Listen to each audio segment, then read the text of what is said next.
Hello, and welcome to a Butler Libraries video tutorial.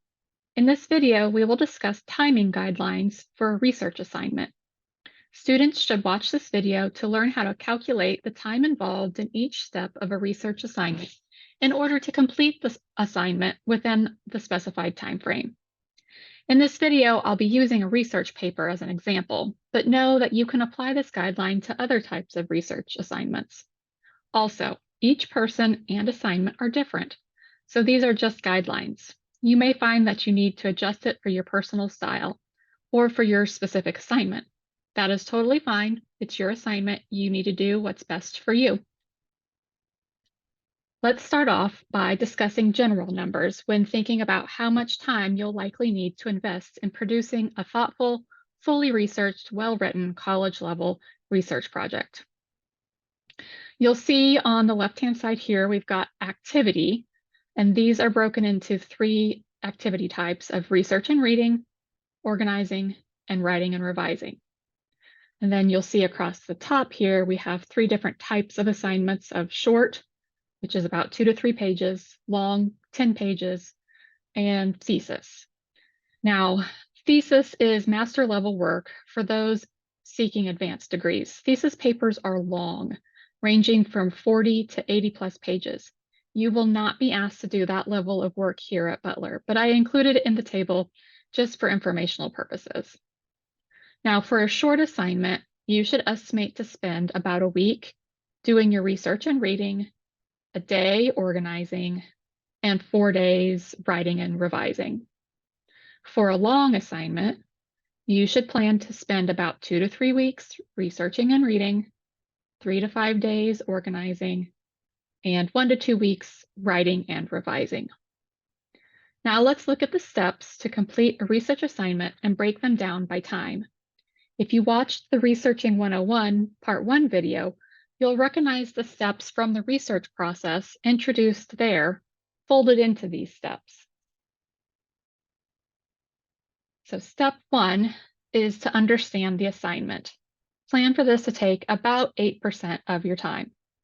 Read the information provided by your instructor, ask for clarification if needed, email your professor or visit them during their office hours.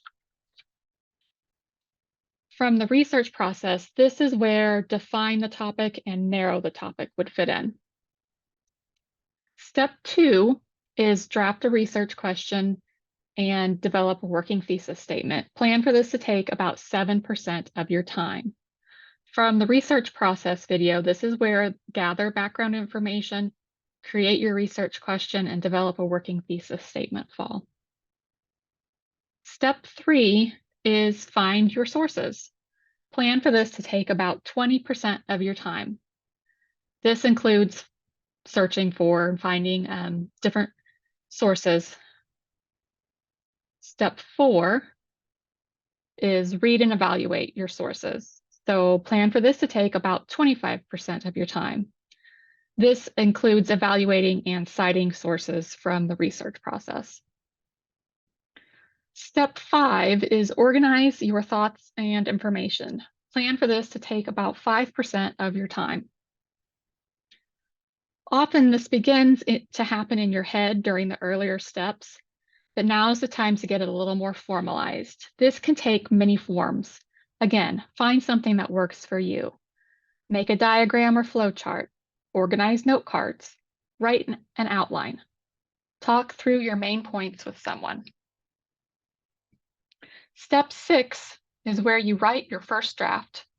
Plan for this to take about 20% of your time. The main thing here is just to start writing. You don't have to start at the beginning and write straight through, though you certainly may. You can begin by writing in sections or chunks. Just start writing. Just write. You'll refine it later. Keep everything you've written. Even if you think you won't use it, don't delete it. It may come in handy later as the paper develops. As you're writing, use proper in-text citations to refer your reader to the resources you use. This is also known as avoiding plagiarism. If you're unsure about which style of citation to use or have questions about plagiarism, be sure to communicate with your instructor or your Butler librarians. Create your bibliography. The bibliography is also known as a works cited or references page. This is the list of resources that you use throughout the paper or project. It appears at the end of your paper and is generally formatted in either MLA or APA style. Step 7, revise your first draft, also known as polishing the diamond. Plan for this to take about 5% of your time. Proofread and edit your first draft. Run spell check and grammar check, but know that those are not perfect tools. You still need to familiarize yourself with grammar and punctuation and look at your paper for easy errors to fix. Read it out loud. Consider using the Butler Online Writing Lab, which is staffed by Butler English professors. It is accessible via Canvas. Please note they state a 48-hour turnaround time, not including weekends or holidays. Ask someone else to proofread it. Having someone unfamiliar with it often reveals sections that may be confusing or word choice that can be clarified or restructured. You'll notice that that leaves you with an amount of about 10%. It's nice to have a buffer if a step takes longer or you get sick or you go on an unexpected vacation. Let's look through some quick examples. So let's say that you get the assignment a month or two in advance.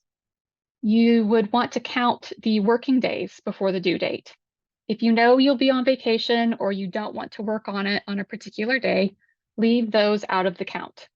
In this example, we'll say we have 28 working days. So you'll enter 28 in each of these boxes that says total time. They're all the same. And then you'll multiply your 28 by the amount estimated for each step, and you will write that amount in the time for that step box. This will give you a rough estimate of how many days you should devote to each step. You might be thinking, well, that's great, but sometimes things come up and I don't get that early of a start. I'd rather know how many hours I have for each step. Instead of using working days, you can use working hours. Maybe it's due in 2 days and you're planning to work on it 8 hours a day. So you'll enter your 16 in the total time boxes, multiply it out, and then you'll put that in the time for each step. Then you know how many hours that you would have to devote to each of those steps. With these approximations in mind, you can devise a plan to set some milestones to ensure you get that assignment done and turned in on time. If you'd like to use this worksheet, download it from the link provided. If you need help with anything we went over today, you can always reach out to your librarians by stopping by either of our 2 locations in El Dorado or in Andover. You can also get help online by chatting with us during regular library hours or by scheduling a Zoom appointment. Thanks for watching and have a great day.